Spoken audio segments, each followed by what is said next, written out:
¿Qué tal amigas? ¿Qué tal amigos? Qué gusto saludarles nuevamente aquí en Análisis con su servidor Eduardo Andrade en el canal que tiene el mejor auditorio de YouTube. En esta ocasión para tocar un tema que le pensé mucho, le soy sincero. Tenía yo dudas si entrarle o no, porque es un tema polémico. Me voy a referir a la tauromaquia. Y sé que esto genera muchas pasiones y que hay un grupo, por lo menos muy activo, yo diría que no es la mayoría de la sociedad, pero es un grupo activo, un grupo decidido a combatir una manifestación cultural que no puede negarse ese carácter y que pensé que si los que tenemos una verdad, una posición que decir y que exponer, debemos hacerlo con claridad y sin temor a la cultura de la cancelación y de la exclusión, que es fruto de una intolerancia que hay que combatir y para combatirla hay que hablar y hay que decir lo que uno piensa con toda sinceridad, aún a riesgo de que habrá personas que en un cierto grado, permítanme decirlo, de ofuscación y de apasionamiento, suelen descalificar por completo a la persona que no coincide con una manera de pensar o con uno de sus gustos. Pero eso hay que afrontarlo. Y yo diría de entrada que quienes tienen esa visión cerrada o intolerante frente al fenómeno de la fiesta brava, tendrían también que pensar cómo es posible que se le niegue el carácter de manifestación cultural y de arte a una actividad que ha sido tan rica en manifestaciones culturales que se dan a su alrededor. ¿Cómo puede haber música que deriva de la fiesta brava, pintura, pinturas de Picasso, de Goya, de Dalí? ¿Qué vamos a hacer? ¿Las vamos a prohibir? ¿Las vamos a retirar de los museos? ¿Vamos a acabar con sus reproducciones? Los pasodobles de Agustín Lara, que forman parte de nuestra cultura y que están ligados a la fiesta de toros. La escultura, las esculturas de Peraza.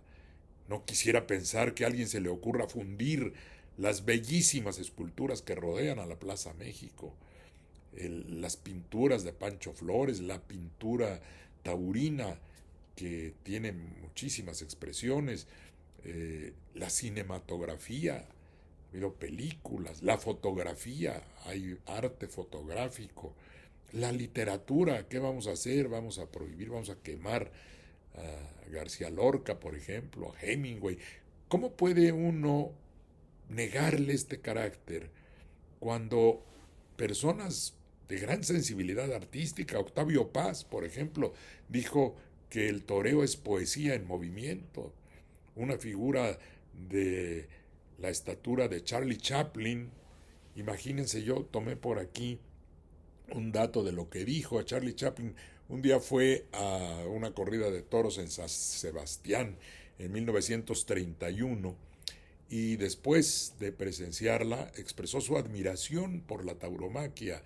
La describió, fíjense, como un espectáculo que reúne diversos elementos. Dijo, en las corridas se reúne todo: color, alegría, tragedia, valentía, ingenio, brutalidad, energía y fuerza, gracia, emoción. Es el espectáculo más completo, dijo Charles Chaplin. Ya no podré pasar sin corridas de toros, dijo. Y no se puede negar que era un genio artístico, Charles Chaplin. Las crónicas taurinas de Hemingway, la novela de Blasco Ibáñez, Sangre y Arena, en fin, ¿vamos a quemar eso? ¿Por qué? ¿Porque es producto de la barbarie? Evidentemente no.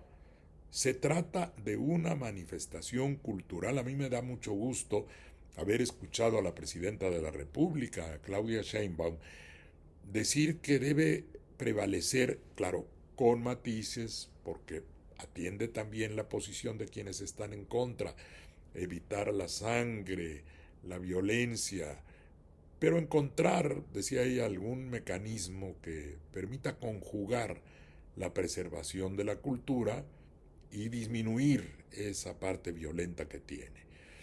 Pero la propuesta que se ha presentado, está en el Congreso de la Ciudad de México, no logra ese objetivo, porque pensar en una exhibición de unos cuantos minutos a un toro al que no se le picará, no se le pondrán banderillas, no se le dará muerte, y luego de unos cuantos momentos de una lidia que será necesariamente incompleta, se le devuelve al ganadero para que el ganadero se lo lleve otra vez a su ganadería.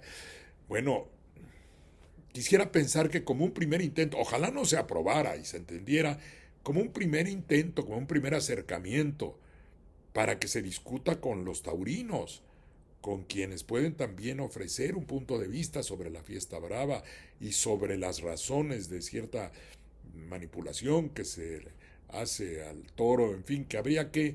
Yo entiendo que se pueden encontrar fórmulas intermedias, que habría que buscarlas haciendo concesiones recíprocas, pero no con este modelo que no tendría ya nada que ver con la tauromaquia.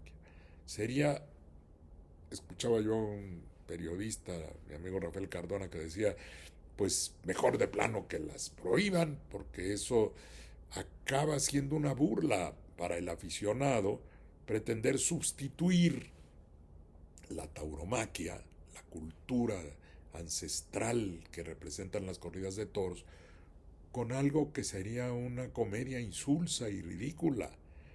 El toreo es un drama que se desarrolla entre el torero y el toro con una relación incomprensible para muchos, pero que es al mismo tiempo de afecto. El torero le tiene afecto al toro y el toro es venerado por el aficionado.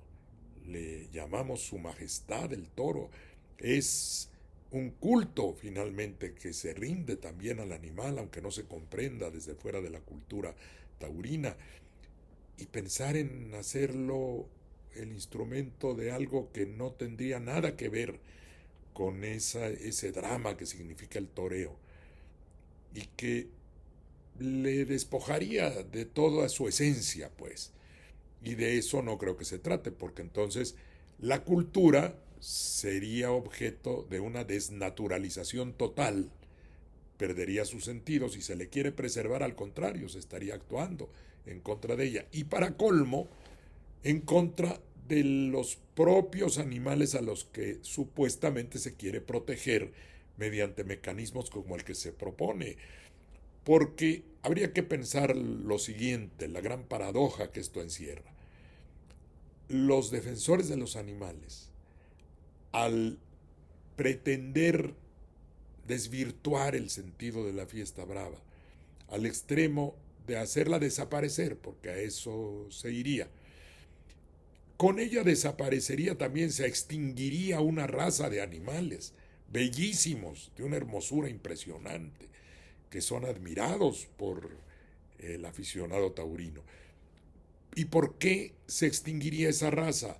Porque está destinada exclusivamente a ser lidiada en la plaza. El toro que cría un ganadero en hatos que, por cierto, cumplen también un importante papel de protección al ambiente, esos grandes espacios donde crecen los toros bravos, ese toro está destinado para ser lidiado en la plaza. Si no tiene ese propósito, si se termina con esa actividad, se va a terminar también con la raza taurina, porque los ganaderos no van a estar criando y ahí a tener sus hatos permanentemente para siempre, sino van a ser utilizados para la finalidad que le debe redituar la inversión que ha hecho el ganadero en su ganadería. Y entonces, ¿qué va a ocurrir con esos ejemplares? Les van a dar muerte. Los tendrán que sacrificar para ser vendidos para el consumo humano, que finalmente es lo mismo que pasa después de la lidia en la plaza. Yo escuchaba a algún periodista que decía, el otro día, es que yo pienso que esos toros, después de ser lidiados por la manera como quedan físicamente, no pueden ser de consumo humano. Pues claro que pueden serlo, y lo son. De hecho, se destazan en las mismas plazas para ser llevados a las carnicerías, porque ese es el destino de las reses en general.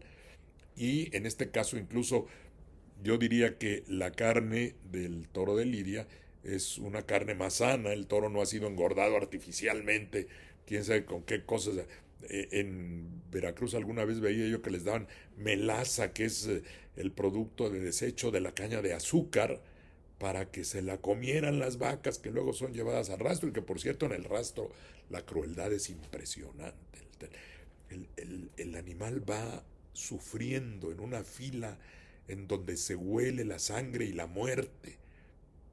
Y bueno, el sacrificio de los toros bravos, si se tuvieran que extinguir porque nadie los usara ya para la lidia, pues ni siquiera podría ser ahí en el rastro, porque no se dejarían, no los llevarían al matadero de la manera en que van normalmente las reses a morir ahí, en condiciones que claro, la gente no las ve.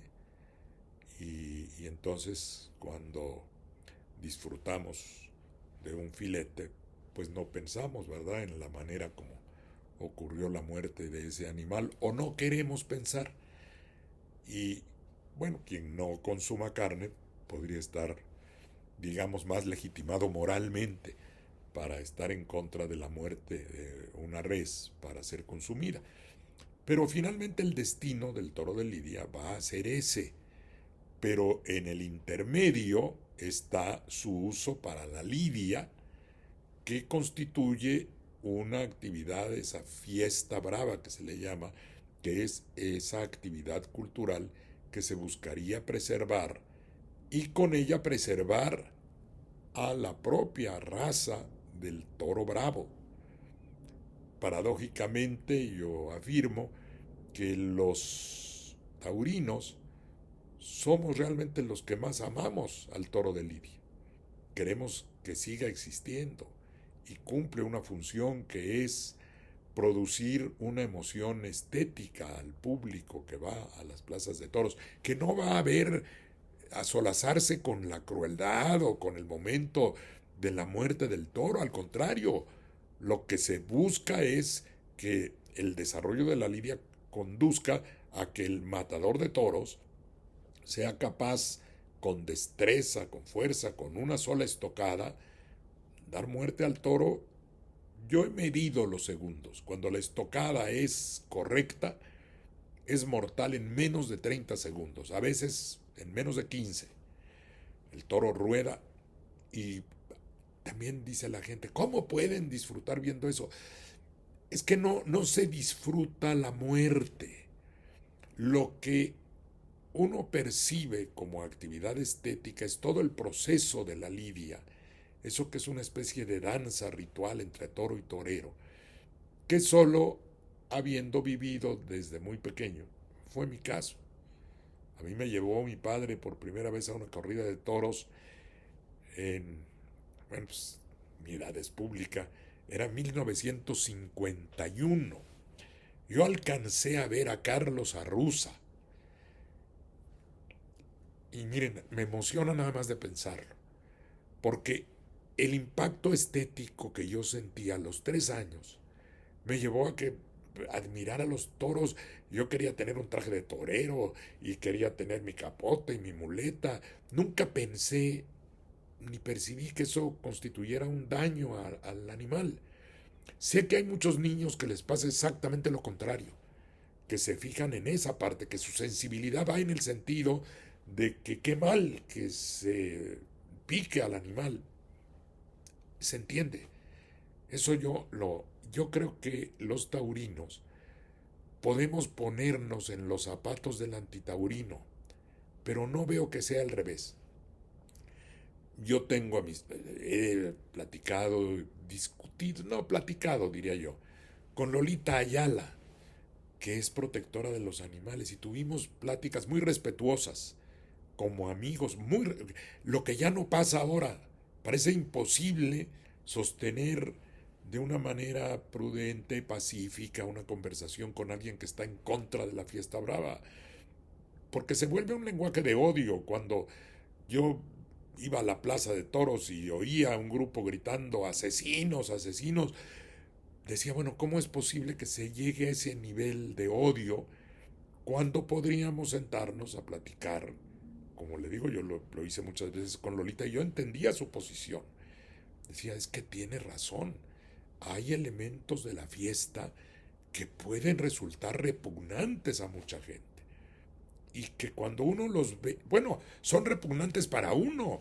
Cuando el torero en la plaza es incapaz de ejecutar debidamente lo que se llama la suerte suprema, en la cual, por cierto, se expone la vida del matador. Manolete murió justamente en el momento de dar una estocada al toro islero de Miura. Hago un paréntesis. Fíjense cómo el toro de Lidia tiene un nombre propio e incluso ese nombre permanece en la historia taurina y algunos recordados por su bravura, por su nobleza, Tanguito, al que le hizo una gran faena Silverio Pérez. Bueno, no, pero no se trata aquí, sino me sigo la tarde entera hablando de la emoción taurina, pero ya ni sé a qué iba yo, bueno, hice el paréntesis porque digo que el toro tiene un nombre y ya con la emoción eh, hasta perdí el hilo de lo que quería decir exactamente, pero ¿qué estaba yo diciendo? Ya sé, la indignación que nos causa a los taurinos cuando el torero no sabe dar muerte eficazmente al toro y cuando empieza a tirarse a matar una y otra vez. Esa es una de las cosas que podrían eliminarse. Dice mi esposa que debería estar grabando aquí conmigo. Otro día grabamos más porque también ella es aficionada y nos puede dar más luces sobre muchos aspectos. Decíamos que que podría hacerse, ella propone, hay que hablarlo más con detalle, que se le dé una sola oportunidad al matador de toros, que se le dé un solo turno, digamos, una sola oportunidad para tirarse a matar, y si no lo logra, que se le vaya vivo el toro, e incluso se le podría hasta sancionar. Claro, a lo mejor luego no quieren venir los toreros, pero bueno, habría que, si de verdad quieren a la fiesta, habría que pensar en cómo salvarla y cómo evitar, por ejemplo, la puya. Podría reducirse el tamaño. Es más, el otro día con un amigo taurino decíamos, bueno, los buenos toreros a lo mejor deberían poder lidiar al toro sin que se dé la puya. Hay muchas veces que el toro va ya medio débil y los propios aficionados decimos ya ni lo piquen o el que sea lo mínimo y sancionamos al picador si se le pasa la mano y pica más de la cuenta al toro. Eso es algo que se podría analizar. El toro de lidia mexicano es menos agresivo, menos violento que el toro español y a lo mejor se puede lograr. Ya creo que estamos cerca de eso, la verdad, de que se le pudiera lidiar sin la pica. Y bueno, el torero tendría que hacer un esfuerzo especial, porque sí sería más expuesto, pero ese es también el oficio del torero. Y hay procedimientos técnicos, los que se llaman doblones, que tienen el propósito de que el animal mueva su cuello de tal modo que sin que se le haya picado pierda algo de fuerza para hacer posible que el torero se acerque lo suficiente y dé los pases que transmiten una emoción al aficionado. Pero ya volvió otra vez a caer en eso. El punto era, el aficionado a los toros no va a ver sufrir al toro, no se solaza viendo sufrir al toro. Si al toro se le maltrata de una manera que no es el propósito de la fiesta, el aficionado sanciona al torero, lo abuchea. Y al torero lo peor que se le puede dar como castigo es que el toro se le vaya vivo, que no sea capaz de ejecutar eso que se llama la suerte suprema. ¿Por qué? Porque está ligada al momento final histórico, ancestral, que tenía por objeto sacrificar al animal para poder comer.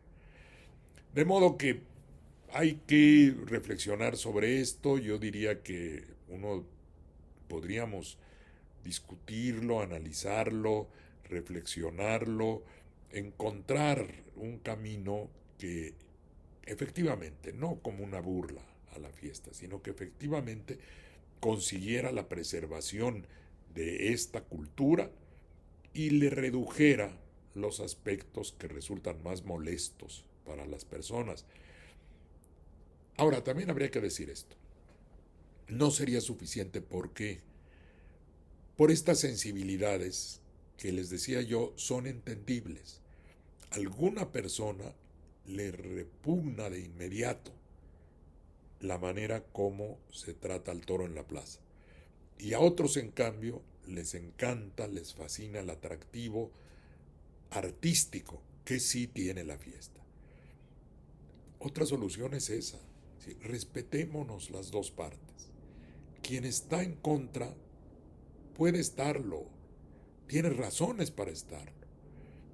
Puede hacer incluso una propaganda en contra, decir, pues no es bueno, no nos complace, no nos gusta, no nos parece que haya gente que vaya, pero bueno, es algo que existe, ahí está, y vamos respetándolo. A quien no le guste, que tiene razones para que no le guste, pues simplemente no tendría por qué ir.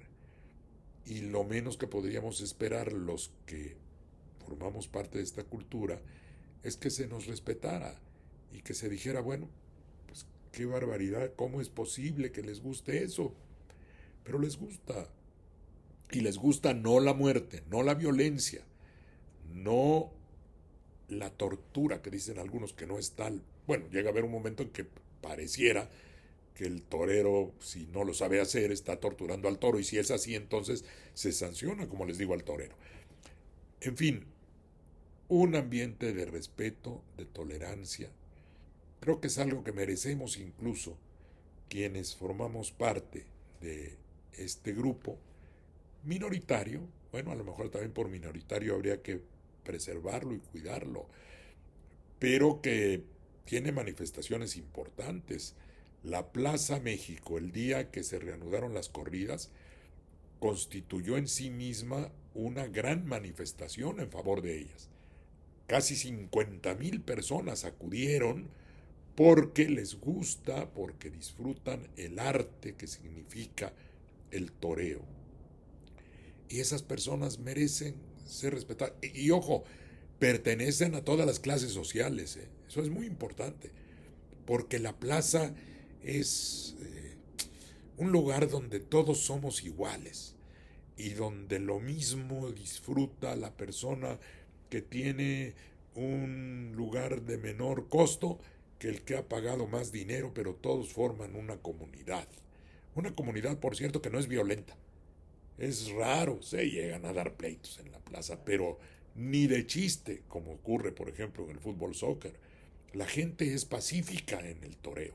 La gente va a entender, a comprender, a recibir. Eso que decimos es una emoción artística, estética. Y el ambiente es un ambiente de convivencia y de compartir esa finalidad artística. Es otro elemento, por cierto, me vino a la cabeza de pronto.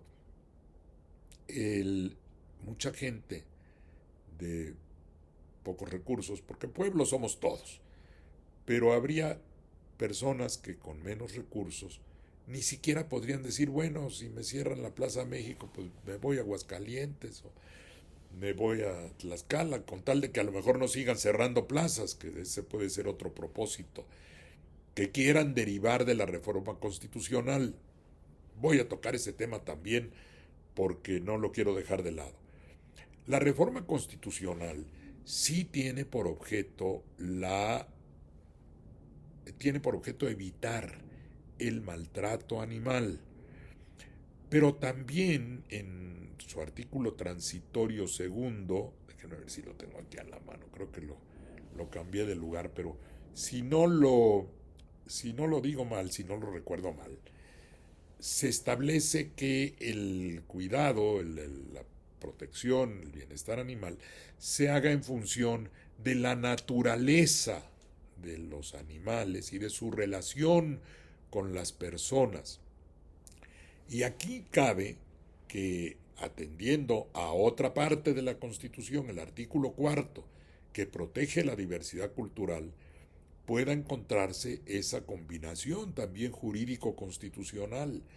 Si la protección del animal está en función de su naturaleza y de su relación con los seres humanos, entonces la naturaleza del toro bravo podría llevar a que no se estime como un maltrato prohibido por la Constitución, dado que por otro lado está protegida las actividades culturales y que pudiera existir ese marco de excepción para la fiesta brava, como lo piden también algunas otras actividades que no tocaré por el momento porque el objetivo es ver cómo se puede salvaguardar esa actividad, ese fenómeno cultural, sin destruirlo y sin provocar la extinción de la raza del toro bravo, porque reitero este pensamiento que me viene una y otra vez,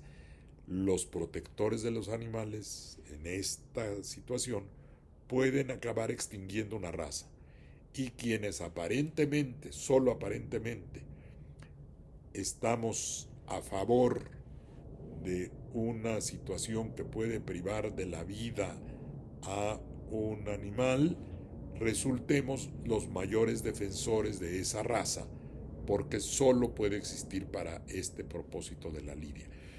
Y otro punto jurídico, antes de que se me olvide. La legislación de la Ciudad de México puede resultar inconstitucional porque el artículo segundo transitorio que ya mencioné del decreto de reforma en materia de bienestar animal le concedió al Congreso de la Unión la facultad exclusiva de emitir la ley general en materia de bienestar animal que debe atender a esos aspectos como la naturaleza del animal, su relación con las personas, el manejo de animales de la vida silvestre, el atender también a la necesidad de combatir las plagas nocivas, porque tampoco la protección a los animales no va a llevar al punto de decir que no se pueda extinguir una plaga de cucarachas, ¿verdad? Eso es evidente. Entonces, todo eso dice el artículo transitorio que tienen, perdón, que las cucarachas también son animales, ¿no? No más que son distintas y no conviven con nosotros. Y hay muchos aspectos que ver porque la relación con los seres humanos tiene distintas dimensiones. ¿Cómo se relaciona el taurino con el animal? Ya lo expliqué en alguna medida. ¿Cómo se relaciona el entrenador de delfines con los delfines? ¿Cómo se relaciona la persona con su mascota? Y bueno, habría también, no quiero meterme en muchas honduras, pero también esa relación tiene una serie de aspectos que serían materia de otro análisis, otro día, porque si no ya me voy desperdigando por muchos puntos y no acabé con lo que quiero decir. La legislación de la Ciudad de México estaría realmente invadiendo las competencias del Congreso de la Unión, porque el Congreso de la Unión tiene esa asignación, dispone de 180 días a partir del 2 de diciembre para emitir la ley general en la materia. Y una ley general sirve para distribuir competencias entre distintos ámbitos de gobierno. Y mientras esas competencias no están distribuidas, la facultad de emitir la ley le corresponde al Congreso de la Unión. Y ya el Congreso de la Unión dirá, en el ámbito federal se va a manejar a los animales de este modo, se va a cuidar su traslado, su transporte, tendrá que regularse cómo se mueven los animales de consumo humano y muchas cosas más.